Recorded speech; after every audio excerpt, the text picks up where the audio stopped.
Feel the power in your fingertips, Magicka coursing through your veins. Reach your gauntleted hand into the depths of Oblivion and pull forth Daedra to serve at your command. Send them to your enemies as you stand head to toe in armor, enchanted with arcane glories. Summon forth great waves of fire, frost and storm, raw elemental chaos, rendering your foes to blood and char. Watch as feeble spellcasters hurl magic at you, their eyes wide with fear as you drink in their spells, charged like a battery, ready to unleash their reckoning. This is the Sorcerer Build for Oblivion Remastered. Welcome to Fudge Muppet, my name is Scott, and this is the first of our many Oblivion builds to come. We are obsessed with the Elder Scrolls here, and all our builds are optimized for great gameplay, but also we love role-playing, and so we create characters with their own motivations and backstory, with specifically tailored skills, aesthetics, and gear to try and deliver a truly unique experience, both memorable and distinct. There will be timestamps that break this video up into its various sections, covering every single facet of the build, including a guide through leveling and gear, what items to get, tips and tricks, all for each respective part of a playthrough, early, mid, and late game.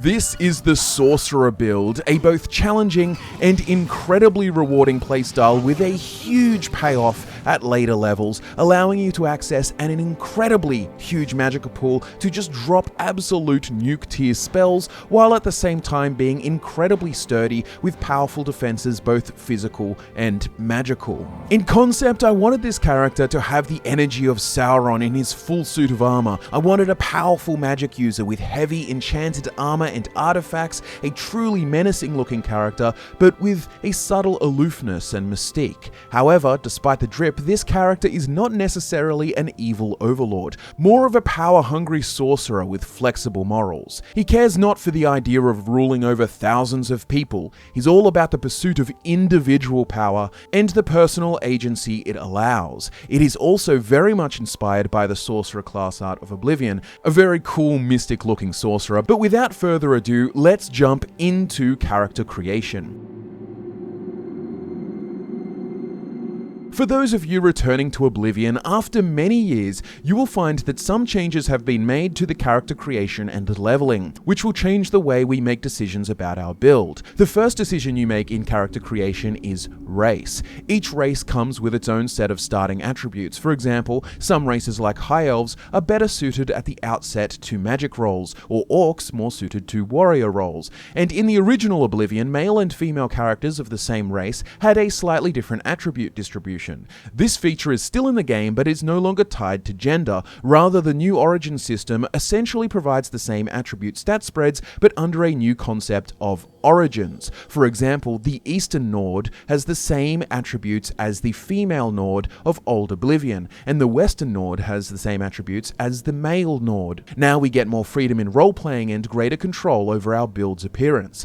Essentially, the Old Oblivion male stats correspond with the left option, and the female with the right option. So, for the Sorcerer, I chose Altmer, a High Elf, specifically with the Auridon origin, which functionally is like the male Altmer of Old Oblivion in terms of stat spread. The Auridon origin Altmer has 30 strength, 50 intelligence, 40 willpower, 40 agility, 30 speed, 40 endurance, 40 personality, and 50 luck. Oblivion Remastered is similar to the old game in the way it treats attributes, but it has made a few changes here and there. Strength essentially increases your melee damage, excluding daggers and short swords. It also increases your carry weight, and it contributes to your total base health, though not as much as endurance. Intelligence determines the size of your Magicka pool, willpower determines how long it takes your Magicka to recharge, and it majorly affects your maximum fatigue this time around, which makes it valuable to both fatigue-intensive builds as well as mages. Agility is primarily responsible for bow damage, but as per changes in Remastered, it also increases your dagger and short sword damage. damage. It also contributes to your maximum fatigue,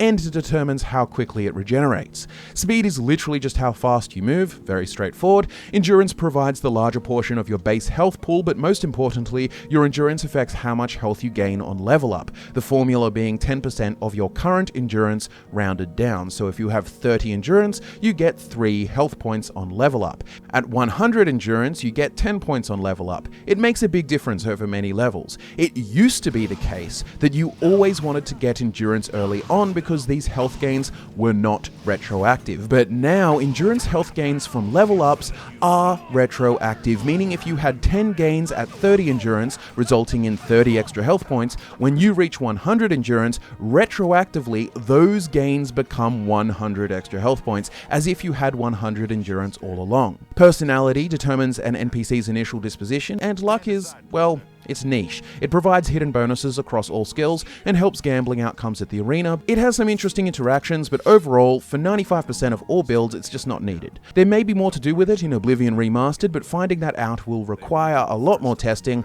I'll come back to that when we do a Lucky Thief build. For our Sorcerer, the Ultima with Auradon Origin is ideal for these following reasons. Firstly, the Ultima bonus of 100 Magicka is just very hard to pass up for a magical-oriented character, and along with our character creation choices, we will be aiming for the largest Magicka pool naturally possible. Being a high elf, we also get hit with a 25% weakness to frost, fire, and shock, but this can be mitigated in the long run, and the pros outweigh the cons here. The Auradon Ultima compared to the Somerset Isles Ultima is essentially a difference of endurance versus speed. The Auradon Origin has 40 endurance, 30 speed, the Somerset has the reverse. We want to prioritize endurance for this build to create this powerful, armored magic tank as soon as possible. You could go with the Somerset version if you have the need for speed. I've based all of the flavor, backstory, and role-playing around an Ultima character. However, if you want to choose a different race, here are the other options that I would pick. It's hard to pass up Breton, one of the most OP races, an Elder Scrolls game tradition.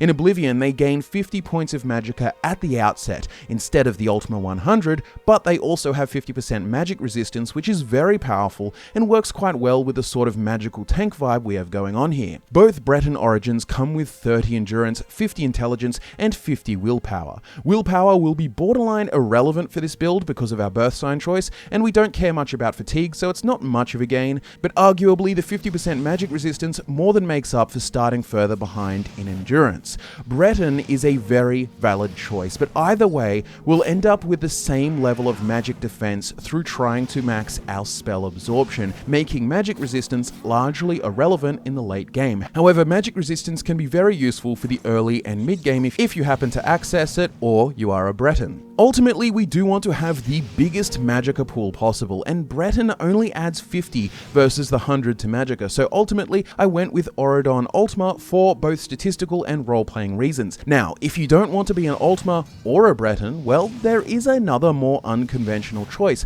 but again, remember this will have no Magicka pool boost, so it's definitely not my first or second choice. However, an Orsinium Orc actually makes for quite a strategic choice. You will be blessed out the gate with 50 endurance, making you tankier, as well as with 45 strength, more health, more carry weight, making wearing heavy armor early game less of a burden, and your intelligence is 40, which is on par with most other races aside from Breton or Ultima. Orcs also have a 25% magic resistance, which is a nice boost, plus they have a boost of 10 skill points to heavy armor, which on top of it being a major skill pick, will get it to a starting skill of 40.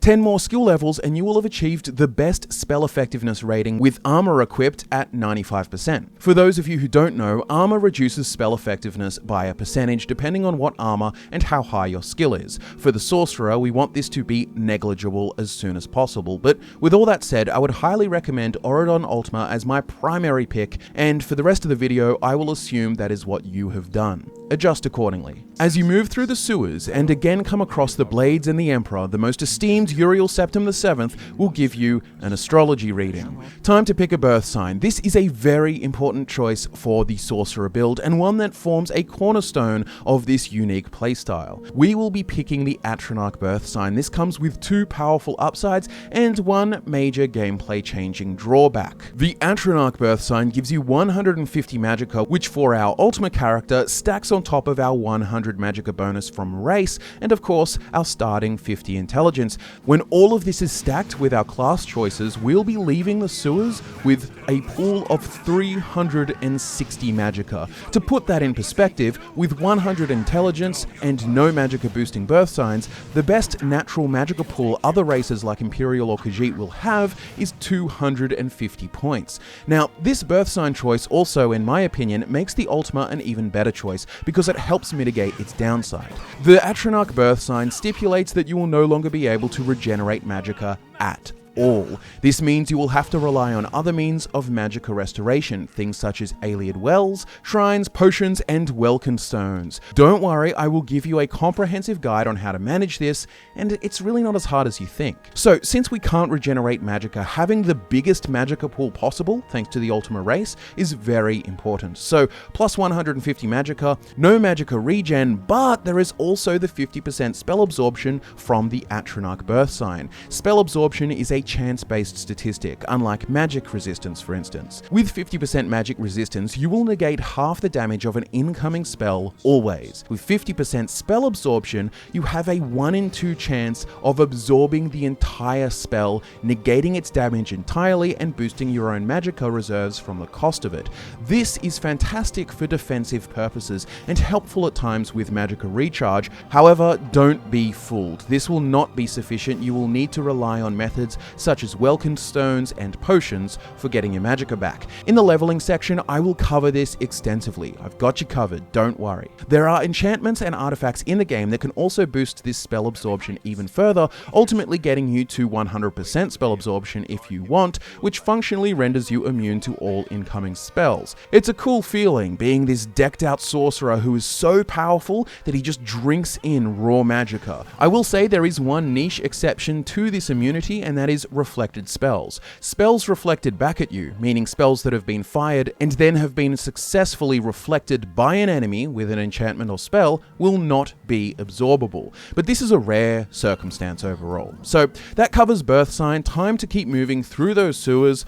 Uh-oh, Emperor is dead. You know what that means? It's time to pick a class. Oblivion Remastered has overhauled the leveling system a lot. It is nowhere near as contrived and punishing as it once was. Attribute gains at level up are now simply distributed by you, rather than the value added being determined by skill increases under governed attributes. At level up, you will be presented with 12 virtue points, which are essentially attribute points that you can distribute as you like, but a single stat can only have a maximum of plus 5, meaning the rest must be distributed elsewhere. Also, a point of luck costs 4 virtue points rather than 1, and you can only add a single point per level, which somewhat replicates the difficulty of increasing luck in the old Oblivion game. I dumped all that on you now in order to provide context for our class choices. Major skills are skills that level up faster and start higher. Minor skills level slower, but they also contribute to the overall level experience, unlike in old Oblivion. Funnily enough, old Oblivion classes were typically all suboptimal or outright terrible because of the way leveling worked. Now, to be honest, a lot of them are perfectly fine to use because you can distribute attribute points freely. However, most of the time I'd recommend tailoring a custom class to your specific needs. Speaking of which, let's build our Sorcerer class. If I were making this character in OG Oblivion, it would have been drastically more complicated, but now you can basically just pick the skills that you want to use. Funnily enough, the pre-made Sorcerer class is pretty damn perfect for our needs. It has the magic specialization, which makes all magic skills increase faster and start off higher. It also has the 2 favored attributes of endurance and intelligence, which is exactly what we want, meaning each of those attributes gain a plus 5 out the gate. And the sorcerer major skills here are alchemy, alteration, conjuration, destruction, heavy armor, mysticism, and restoration, which for our purposes, to be honest, is pretty perfect. Arguably, in this case, we could just pick the sorcerer class out of the gate. For this character in particular, I did this. However, if I wanted to nitpick and make one different choice, then perhaps I could make a custom class version and swap out mysticism for block, as we will be using a shield and rarely using mysticism by comparison for our mainstream gameplay. It will start us off a little sturdier. However, on the flip side, some of the magic skills in Oblivion can be a little grindier to level, and so perhaps having mysticism as a major skill, also benefiting from our specialization, will make leveling it less of a pain, and in the end we can still level block to 100 through raw use. Either way, it's more just picking your head start. You've got the list, but let me explain each of the choices in greater detail, and in this case, after some thought, I might actually just go with the pre-made Sorcerer class as my main recommendation, just because leveling Mysticism will be grindier in feel than block, which will be used often as a part of gameplay. Plus, there are some really cool niche uses for fun with Mysticism. So to start, we will have Heavy Armor as a major skill. This is very important, A, for the self-evident reasons of better protection when using Heavy Armor, but also we want to minimize the drawbacks of armor as quickly as possible. I mentioned briefly earlier in the Orc example, but wearing armor reduces spell effectiveness, so we really want a higher Heavy Armor skill out of the gate. As an Ultima Sorcerer, we will have Heavy Armor starting at a value of 25, the best we can do as a high elf because there are no racial or specialization bonuses for us regarding Heavy Armor. At Journeyman rank, which is a skill level of 50, you will reach 95% spell effectiveness, which is the cap for wearing armor and using spells. Earlier in the game, we will wear a little bit less Heavy Armor, like just the greaves, boots, and a shield with a shirt, until A, we get a higher Heavy Armor skill, and B, we have a higher strength that makes carrying all that Heavy Armor less of a burden. Investing in a Heavy Armor trainer is not a bad idea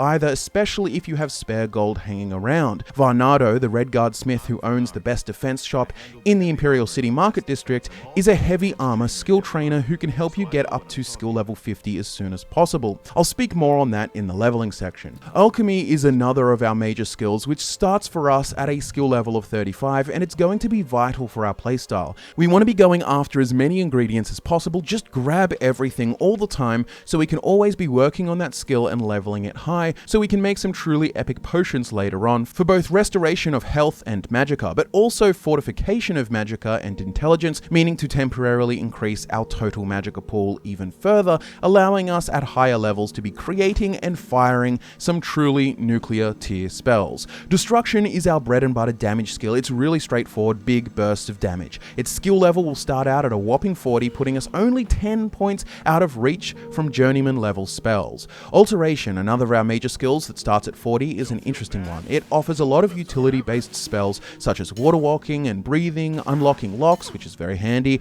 burden and feather spells, which either increase or decrease encumbrance. Feather spells in particular are very useful for us until we get that strength way up. It's saved me many times when trying to leave a dungeon with every single bit of loot that I wanted. But also, Alteration has shield spells. However, we will use these less often because we wear Heavy Armor for armor rating already, and they eat into our Magicka, which we want to be more prudent with, at least in the early game. Conjuration as a major skill will start out with a value of 35, and its main use is summoning. Summoning in Oblivion is more fun than it was in Skyrim, just by virtue of the sheer variety of summons. As an Atronach Birthsign character, Conjuration provides a lot of bang for buck, providing an extra source of damage output and distraction in a summon, allowing us to more strategically place our shots without panic firing spells because someone's in our face. Also, some of the later tier summons, like the Zivilai, are just so epic and intimidating. They're really cool from a role-playing perspective as well. Mysticism is starting out at 40, and it's a bit of a niche skill, but certainly part of the fun of being a sorcerer.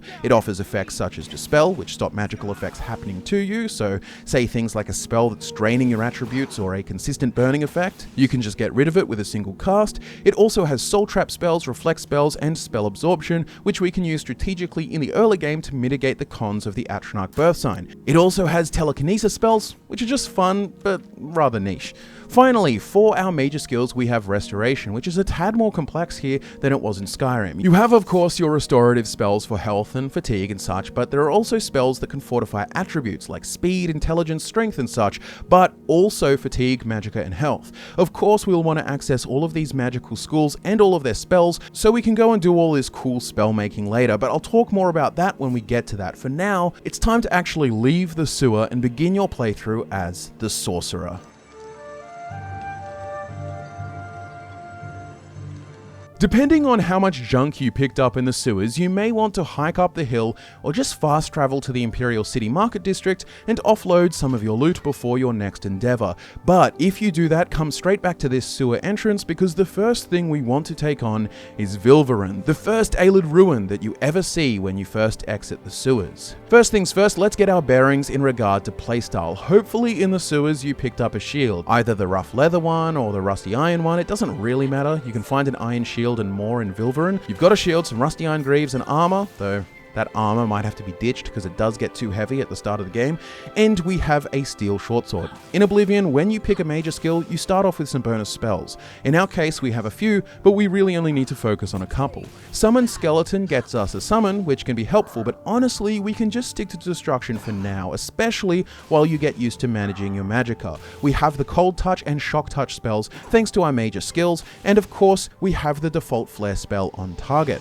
90% of the time, you'll be able to use your Shock Touch spell to wipe out enemies, or maybe you need to switch to Flare if you're taking on zombies, like in this example, but Shock is a less commonly resistant element for the most part. Touch spells in general are much cheaper to cast than target spells, and by virtue of our heavy armor and shield playstyle, we are able to basically get in nice and close, block, then touch spell, block, then touch spell. In these early stages, it's like we're playing a melee range mage. If you need a recharge of your Magicka before you actually go into Vilverin, after you've dealt with the bandit's top side, you can go to the Ayleid well sitting just above and use that to refill your Magicka, ready to go in and brave the dungeon. Search this place thoroughly. You can get yourself upwards of 15 Welkynd Stones in here and a Vala Stone. For those unfamiliar, Welkynd Stones appear in the misc section of your inventory, and when selected, are used to refill your Magicka fully, instantly, even from dead empty. Throughout your playthrough, you will be crushing these bad boys up and snorting those blue shards like...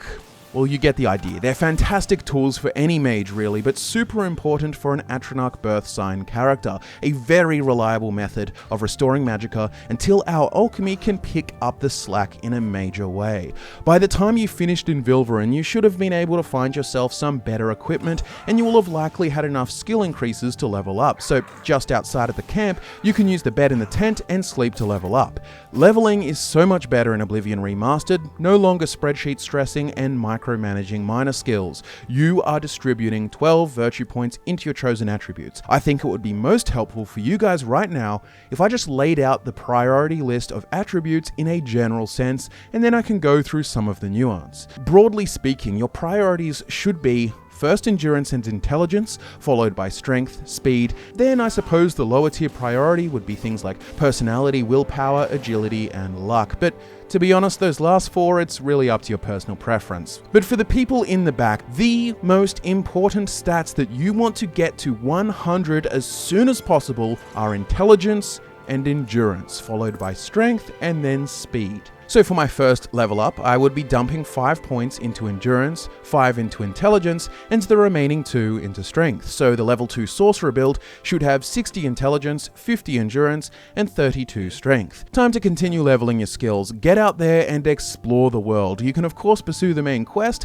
or instead go a completely different direction, but if you want to deviate instead, I'd at least recommend going to Weynon Priory first and delivering the Amulet of Kings to Joffrey. You can ask him and all the people at Weynon Priory for some assistance, and there's a chest with potions, armor, and weapons that can be either used or sold. You can also get some bits and bobs like repair hammers as well. If you pursue the main quest until you find Martin, you can then get a free horse, which is very useful for traversal, especially as we start on the lower end of speed and wear heavy armor as well. The next stop that I would typically do though is join the Mages Guild, which you can do in nearby Coral. Join the Mages Guild and you will begin the process of gaining recommendations all over Cyrodiil, so we can eventually get access to the esteemed Arcane University. Specifically in Coral, you'll get the Fingers of the Mountain quest. I'll let you experience it yourself for the most part, but trust me and give it to Arana. You'll have to help Tikas afterwards, but you will get the notes needed to get the Finger of the Mountain spell, a nice targeted shock spell for really early on,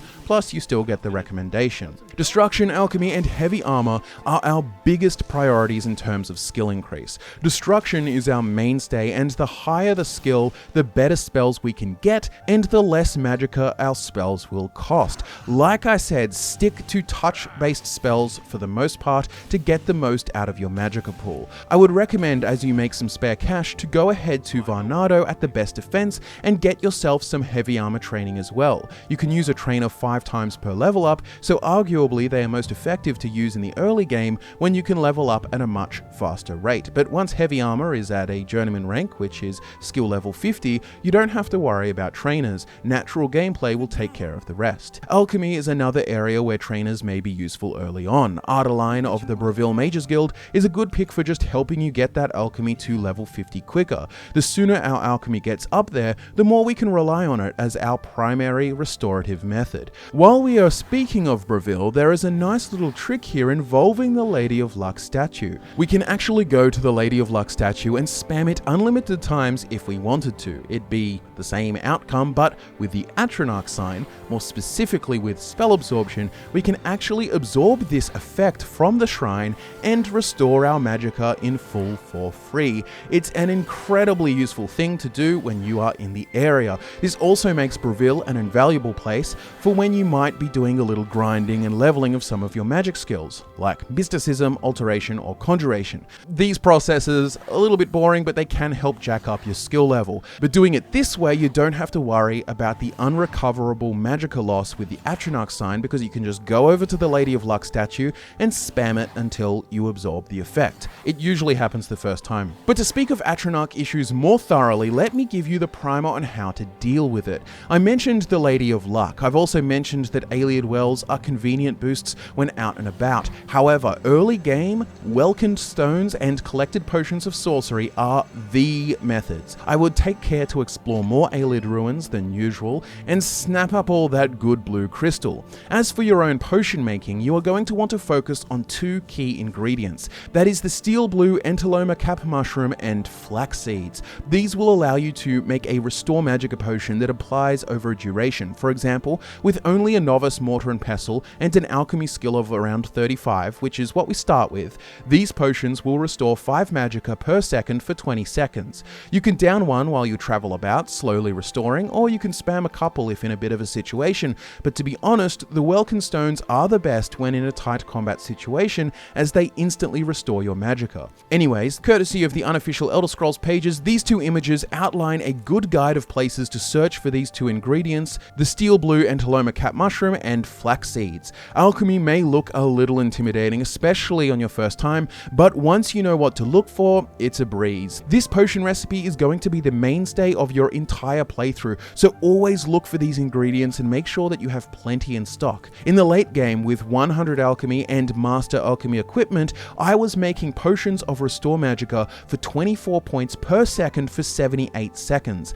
Down a bunch of those and your Magicka is back so quick. All 1,000+ points of it, but I'll get to showing you how to do that later on. The final recommendation I have is to find the Atronach Stone. Yes, there are stones as well as signs in Oblivion, and this stone, located here, when activated at night, will grant us a daily power called Arcane Well. Arcane Well increases intelligence by 10 points on self, which translates to more Magicka, and it grants 30% spell absorption, both for 120 seconds, meaning that with our build for 2 minutes, we can have 80% total spell absorption, which will make dealing with some tough magical enemies a breeze. Great for those Ayleid liches. Throughout these early levels of the game, what I would call the early game, approximately levels 1 to 10, we ideally want to be going all over Cyrodiil, hitting the recommendations for each of the Mages Guild halls. This will expose us to a ton of different trainers and vendors, and it will help us get a feel for the world. The big appeal of working through this Mages Guild stuff in the early game is so that we can get access to the spellmaking altar in the Arcane University. Alternatively, there is another method of accessing spellmaking,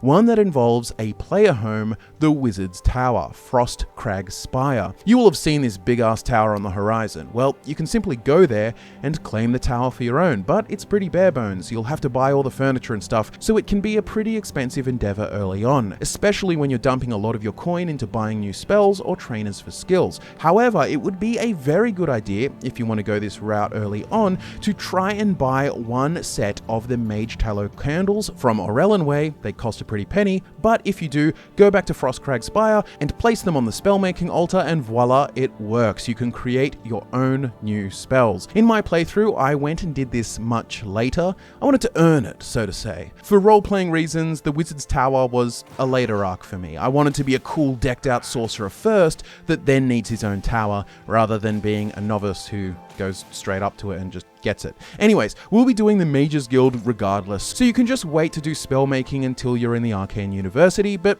it's up to you. One disclaimer that I really want to point out is that if you do get to the Arcane University quite early on, you can do the initial staff quest, but do not complete the Ulterior Motives quest yet. Oblivion often has leveled quest rewards, meaning that there are multiple leveled versions of the same item. The version you get corresponds to the player level when you receive the item. The item in question here is the Spelldrinker Amulet, a reward you will get from Raminus Polus at the completion of this quest. However, if you are still in that early leveling stage, say levels 5 to 9, you will only get a Spelldrinker Amulet that has a spell absorption enchantment of 12 points. If you can hold out even to level 10, it would become 15 points, which is the absolute earliest I would get it, but ideally, we can hold out to level 20, where we can have the Spelldrinker Amulet with 20 points of spell absorption. Now, this is what I did. Arguably, the case can be made that getting it at level 10 is better because you have more spell absorption for more of your playthrough, which is a totally fair assessment,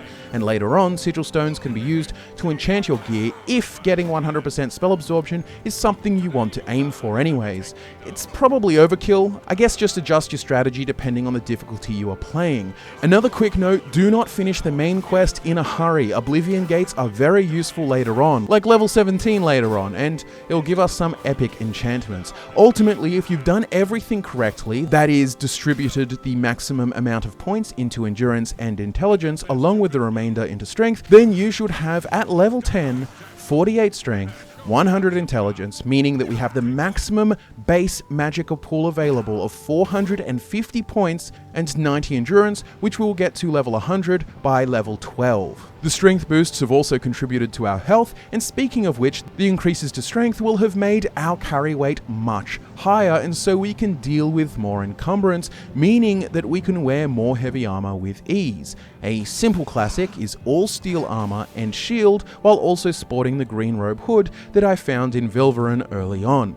As for the weapon, you can really just use anything you want. A war axe, a sword, a dagger. We don't really use it, it's just there so that we can use the shield, and if you're maximizing encumbrance, the dagger weighs the least. Remember, the playstyle is block, touch spell, maybe the odd weapon strike just to finish off a foe that you've brought to near zero health with a spell, but you don't want to waste more Magicka to finish them off, so you can just smack them.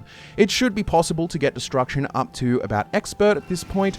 Always utilize trainers if you must, but it is our bread and butter skill. The sooner we can get it to expert level, the better. Don't worry all too much if the other magic skills are lagging. They are easy enough to bring up with trainers or small grind sessions.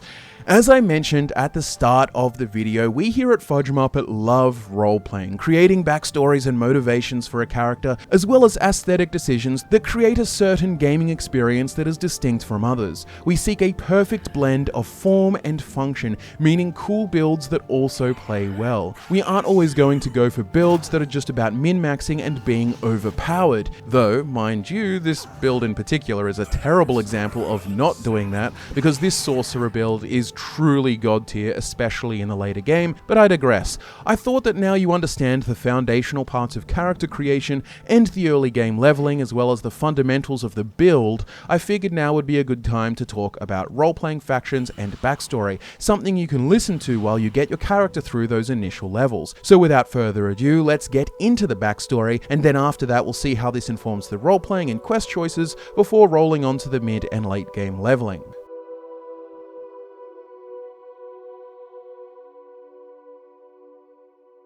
Time means something different to the races of the elves.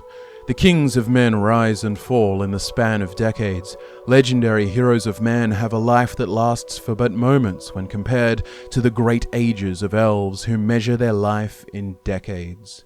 To see an Ultima live to the age of 200 is not a rare thing, and in fact many have lived far beyond that, to 300 years, and rarer cases of those who go beyond, becoming beings of true antiquity. This brings me to our protagonist, he whose future is far greater than he could then imagine. His name is Myron, and he was born on the Isle of Oridon, the second largest of islands that make up the Somerset Isles. He was born to the prestigious House Rillis, though a distant cousin of the main line who ruled Firsthold. He grew up amongst the wealth of his kinsmen, yet his early life was not one of greed and gluttony. He was bound by a strict adherence to tradition, the path to Alaxon, that is, the path to perfection.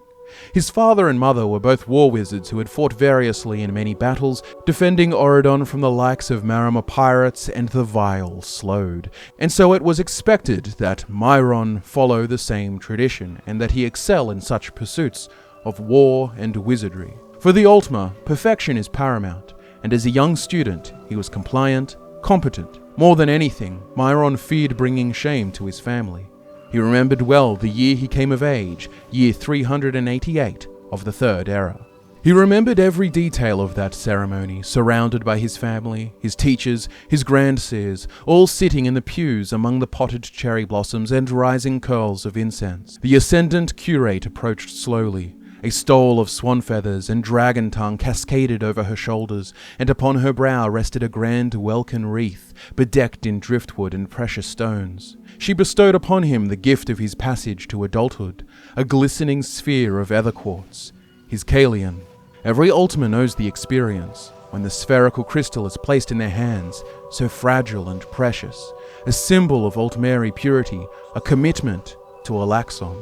Myron had every intention that day to bring honor to his family, his lords, his gods, but fate had a different story to write. There was not the moment where his parents died or some great happening that thrust him into a new life suddenly. Rather, it was a gradual shift. Throughout the years of the Imperial Simulacrum, that is the years of strife and war, in where Jagar Tharn impersonated Emperor Uriel Septim for 10 years, Myron was exposed to different ideas, bubbling from the agitated youth of the Somerset Isles. The whispers of peers at college, the doubts of a master, a few tough conversations that sparked the questioning of his fundamental beliefs. Eventually, Myron became acquainted with a lithe beauty of gold named Emenway. They met at a ball, and he quickly became infatuated, and she introduced him to a great friend of hers, Atarion. He was handsome, skilled, and strident when he wanted to be. Myron accompanied Emenway to a secret gathering where Atarion espoused radical ideas, rejecting traditions and complacency in the face of man's naive rule of Tamriel. He stood in that coral cavern surrounded by young Altmer and spoke boldly of anti-imperial sentiment to a cheering crowd. Look at the Empire! For 10 years they had a pretender drag all of Tamriel into a series of wars at their borders. The foolish lords of men were none the wiser as Tharn ravaged the Empire, and now they have their emperor back, feeble and mind-broken. The Thalmor are right. They always have been. As long as the kin lords of Somerset accept rule of lesser races, the world will always be a far cry from the perfection of Auriel. No amount of meditation nor contemplation will change anything. Alaxon cannot be achieved under the bloody red thumb of the Empire. No man should determine the fate of the elves for any longer. We will change everything! The cave erupted in cheer and Myron was swept up in the energy. He was personally introduced to Atarion by Emenway, and a great friendship blossomed. For years they petitioned, schemed, then marched in protest, and when threatened with exile, the dissident movement left Oridon of their own volition, each member shattering their Kalians on the stones by the docks as they left to the heart of the Empire. They were going to make the change themselves. For 20 years, Myron was swept up in this radical ideology, the pursuit of Alaxon, a perfected Tamriel. A Tamriel ruled by elves and free of the savagery of men. But to achieve such goals, it would take a great length of time and require the arts of subversion, terror, and violence. Myron was ideologically captured, committed entirely to Atarion, a charismatic leader of profound ability, a tongue so silver that his honeyed words would have you murdering your own parents if it made him happy. That's how effective he was. Myron and Emenway were an item. Two romantics swept up with Atarion's visions of new Tamriel. They spoke often of their future, of an elven paradise in which to raise their children. Her love tempered his heart and fueled his passions, yet everything went wrong when the fire of their love was snuffed and Emenway was killed in an insurgency operation gone awry. Myron grew in fury and held the Empire responsible. He became like a ravenous dog in his blood frenzy. He was the most devoted individual to the cause, second only, perhaps, to Atarion. Or so he thought.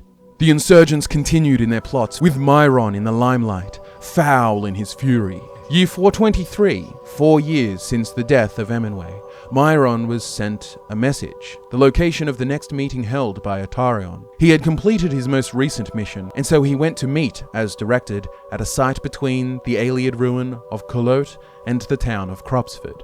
He arrived and met with 5 other high-ranking members of their radical group, but Atarion was missing. Suddenly, arrows whizzed through the air. An ambush! Their group had long eluded the Blades, but now they were surrounded, 2 already dead from the first volley. Blades agents charged and brought down the insurgents with their katanas, and in the end, Myron was knocked to the ground, bloody, weeping, and barely breathing. He would have been dead if not for his restoration acumen. The next time Myron awoke, he had a sack on his head, unsure of his location. For weeks, months, he was tortured, but he would not give up any information. He learnt much from his captors in this time. He had been captured by an infamous Blade agent, famed for his part in the Warp in the West, and that the most radical of their group had been uprooted and captured. None survived the weeks of torture. He also deduced that he was somewhere in the Imperial City. Then, the torturer, after 3 months, revealed all. I know a pain far worse than any cut a knife can manage. Your leader ratted you out. Atarion, he took a hefty sum to just disappear and let us squash this whole pathetic operation. How's that for pain? Your noble leader is happy and healthy on some beach by the Iliac, and here you are, bloody and starved, rage-filled, for a false cause. Stings, doesn't it? For a brief time, Myron denied it to himself. For weeks more, he thought that this was some kind of mind game. It wasn't true. But soon, the torture stopped, and for some amount of time, indiscernible to himself, he experienced the horrors of an oubliette. Years of darkness, of slop and filth. For 10 years he rotted, so weak in body and meek in spirit, crushed by the betrayal of Atarion and the fact that his whole life had been false, a waste. Emenway's death had been for naught. After ages of darkness, year 433, he was by chance transferred to a cell in the Imperial City prison. He managed to sneak a glance at his documentation. Wrong name, wrong prisoner. Had it really been 10 years? Myron wasn't going to say anything though. The slither of light shining through the barred windows was better than the squalor he had lived in. He didn't know why he kept on, why he kept going, but somewhere deep down, he had to believe that there was something more to this life. Alaxon must be out there. So now you understand how the sorcerer came to be in an imperial prison and how fate had put him in the very same cell that Uriel Septim VII happened to be escaping assassination through. Well, we can begin to see how this plays out in actual role-playing considerations.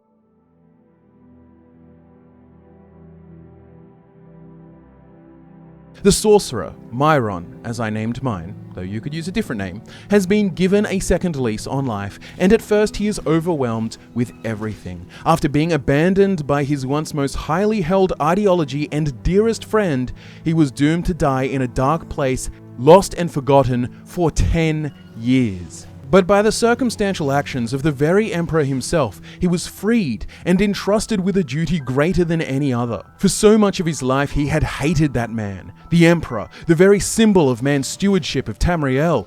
But now he felt compelled to serve a dying man's last wish.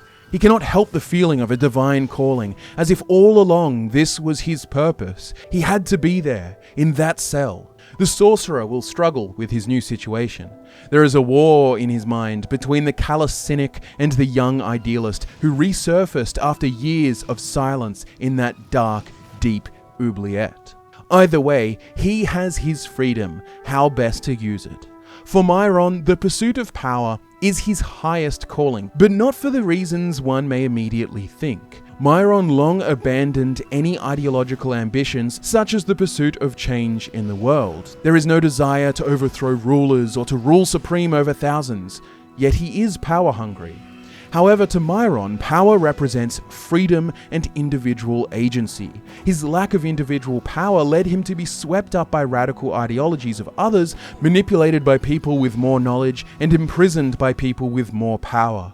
He was betrayed by his closest friend, and forever this will have an impact on Myron's psyche, making the sorcerer slow to trust. He will desire maximum independence, symbolically represented by his awesome wizard's tower, the Frostcrag Spire, which will be his main residence. However, despite his seeking of personal power, he can't help the core of his nature, that is to believe in something larger than himself, that there is more meaning to this mortal life, a duty to do great things.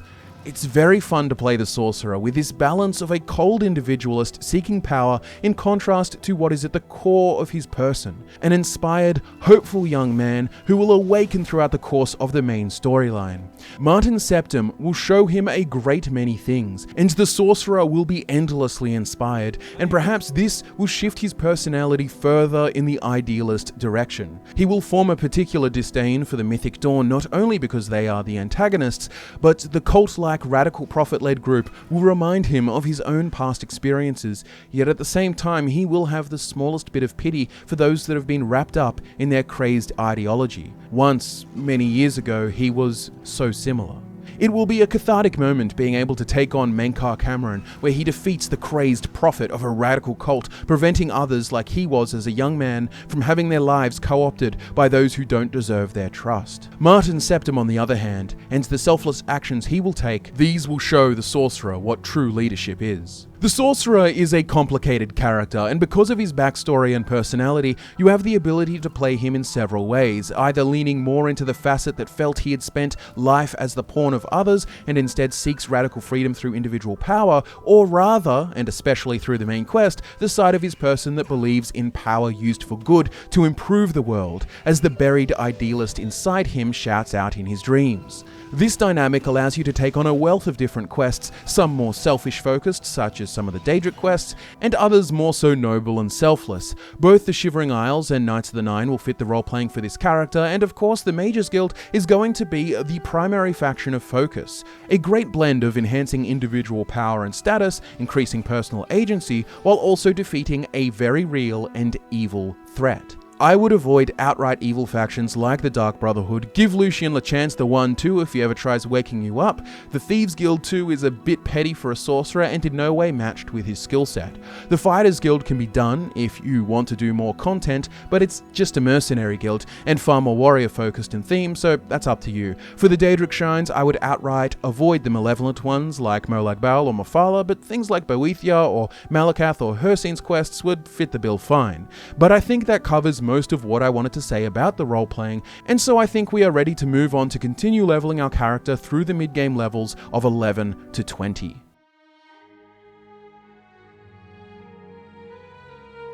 Alright, so now you have a really good grasp of the character on both a gameplay level and on a role-playing level. It's now time to get into the mid-game leveling. This is where we are going to see the full expression of our build take place. I mentioned at the end of the early game section that we will have a full set of steel armor with a green hood, and if you so choose, you can or have acquired other sets. You will have likely seen dwarven armor around and about and marauders and such, but by level 10 we'll also start seeing orcish. I was rocking orcish gear with a green hood for quite a while. Throughout the mid-game part of the leveling, that is levels 11 through 20, you have opportunities to get several different armor sets as you explore and loot, more specifically Orcish and Ebony, which are more so relevant for us. However, based on just my experience, I ended up with a set of Orcish and then ended up skipping over Ebony straight to Daedric just by happenstance. But look, we'll get into all that at the late game. Level 12 marks a significant milestone for your character, as we will achieve both 100 endurance and already have achieved 100 intelligence. After this point, I invest heavily in strength and then speed, followed by dallying in willpower, agility, or personality, but definitely prioritize strength and speed from this point onwards. I mentioned this at the end of the early game section, but getting the Spelldrinker Amulet now is a possibility if you want to. It will give 15 points of spell absorption and arguably doing this now is a smart move. Its 15 points will give you a base spell absorption of 65% with the Atronach sign, and while using the Arcane Well power, we will have 95% spell absorption for 2 minutes once per day. This is a personal choice, though I will say you may just want to experience more of the Mages Guild questline now, and that makes lots of sense to me. So I'd actually say, broadly speaking, it's probably best that you get Spelldrinker around now, which, just to remind you, is from completing the Ulterior Motives quest. Just do note that I waited until level 20, which in the grand scheme of things only makes a 5% difference. I probably should have got it earlier. While speaking of Mages Guild and Arcane University, let's address spellmaking more deeply, because we really should take advantage of spellmaking as soon as we can. I will probably give you the best tip for spellmaking destruction spells: mix elements. Now, of course, for role-playing reasons, you may want to have separate elements for different spells and so on, but still you can probably mix at least 2 of them. For example, a shock and frost spell combined could be a cool kind of wintry storm spell. Anyways, the primary reasons for mixing elements in spell creation is A, because it makes it easy to deal with diverse enemy types, because even if the particular enemy resists one of the elements in the spell, it's unlikely they resist all 3.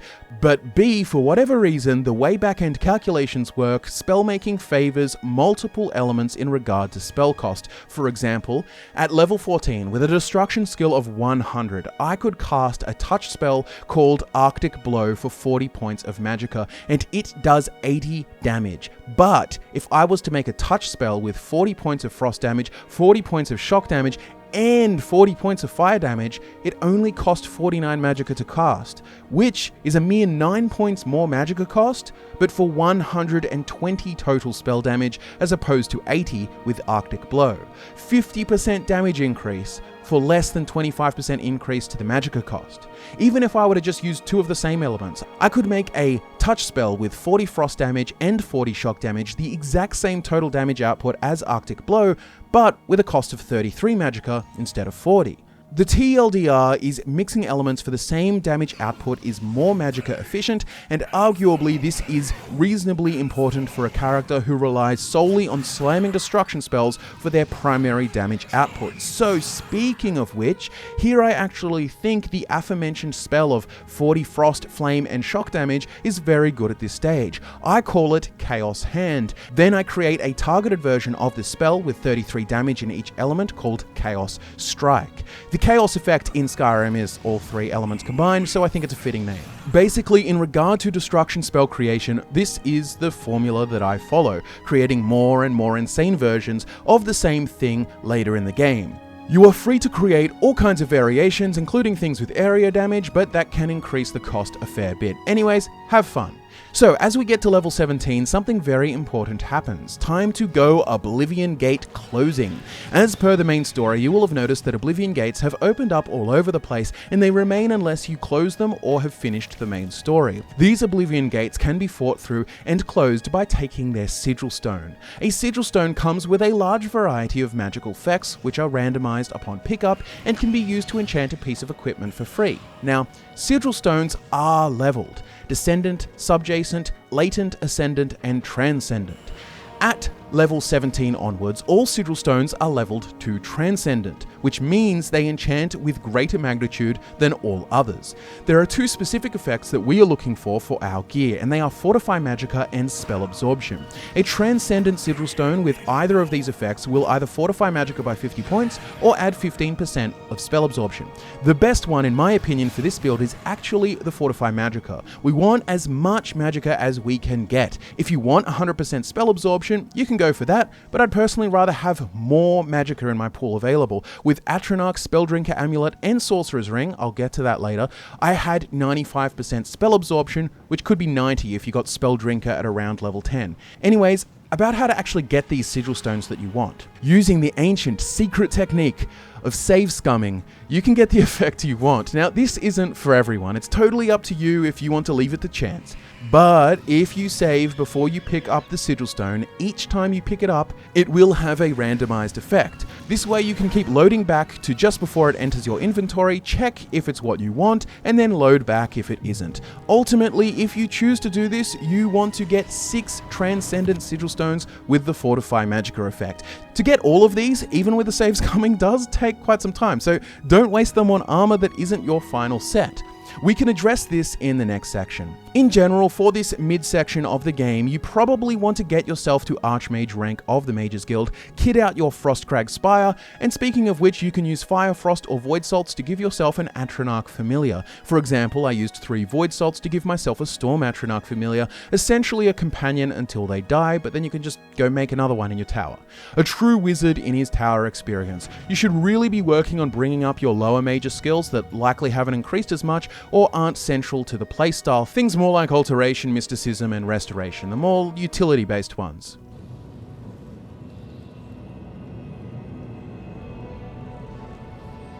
Now, we enter the late game, which is really level 20 onwards. At level 20, you'll start seeing enemies wear Daedric and higher level weapons. You'll also get better enchanted rings and gear as loot. You'll also have had a lot of time to get most of your major skills up, as well as minor skills like Athletics, Armorer, Mercantile, things that just go up naturally through the course of gameplay. But now we are at level 20 and we can turn things up a notch and make our character into a living god. Okay, let's talk drip first. Firstly, we are rocking a full set of Daedric armor with the shield, minus the helmet. We also get the dagger as the weapon. It won't be used much at all anymore, but it has a cool ritual dagger feel for a sorcerer. You will find these through dungeon delving and on high level enemies. We also go with the Grey Robe hood, which you can find on Knoll Mountain. It's rare, so save it. Alternatively, you can use a Necromancer's hood, but the black is a deeper color, and I thought the grey fit better, especially since it's less grey and more of an off black. Those 6 Transcendent Stones with Fortify Magicka are going to be used on the cuirass, boots, gauntlets, greaves, shield, and hood. I named them all Atronach, cuirass, hood, boots, and so on. With all of these on, we will have taken our total Magicka from 450 to 750. But no, we're not done yet. We want to get our hands on the Sorcerer's Ring, which is a powerful enchanted ring that is part of the random loot leveled lists at level 20 onwards. Dungeon delve enough, and eventually you'll find it in a dungeon boss chest. There are some particular locations that are good, such as Firelight Cave near Skingrad. It's a boss chest which often has magic rings. You can save scum if you swing that way, or wait 3 days until it respawns, new loot, or just be normal and get it through natural gameplay. Whatever way you go about getting it, after level 20, it is the ideal ring to round out our build because it fortifies Magicka by 25 points and provides 25% spell absorption, which, depending on what level you got the Spelldrinker Amulet at, your total spell absorption will be 90 or 95%. To be really honest, this is so OP, having only 1 in 10 spells actually affect you, or alternatively 1 in 20 spells, it's just unreal. And 100% spell absorption is just kind of beating a dead horse in my opinion. Alternatively, you could give up the Sorcerer Ring and the Spelldrinker Amulet and instead use the Transcendent Sigil Stones to give a ring and necklace another 50 Magicka each, bringing your total Magicka pool to 850, which is pretty unreal, but wait, there's more. Restoration is going to come in clutch, not to deliver healing, but to make our character truly ridiculous. At Master Restoration, I went ahead and made myself a little spell called Limitless, which fortifies Magicka and fortifies Intelligence by 100 points each for 60 seconds, at the cost of 326 Magicka.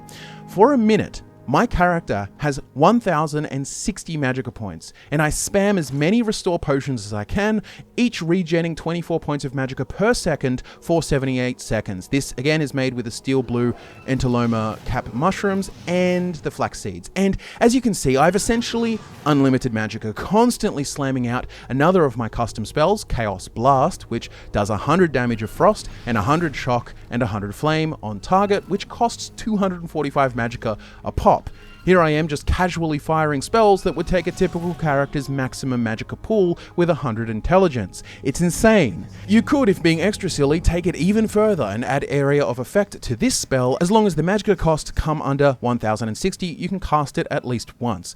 You are now an unlimited well of magical power. I'm not quite sure what the level cap is at the moment, but my level 30 Sorcerer Build has maxed all his major skills and leveled quite a few skills like Mercantile and Athletics substantially, and his attributes at this point were 100 Strength, 100 Intelligence, 85 Willpower, 85 Agility, 100 Endurance, 52 Personality, and 50 Luck. Ultimately, ever since you max Strength, Intelligence, Endurance, and Speed, it's just about rounding out all the attributes however you like. Honestly, I think most playthroughs will be towards their end when you kind of hit the level 25-ish mark. It all depends how completionist you go about it. I personally like to try lots of different characters, but ladies and gentlemen, that just about covers everything. That was the Sorcerer build, an absolute beast of a build, just planting his gauntleted fist into enemies' faces and melting it off with a chaotic combination of destructive elements, summoning powerful Daedra from the depths of Oblivion and manipulating his very own biology through the arts of alchemy and restoration,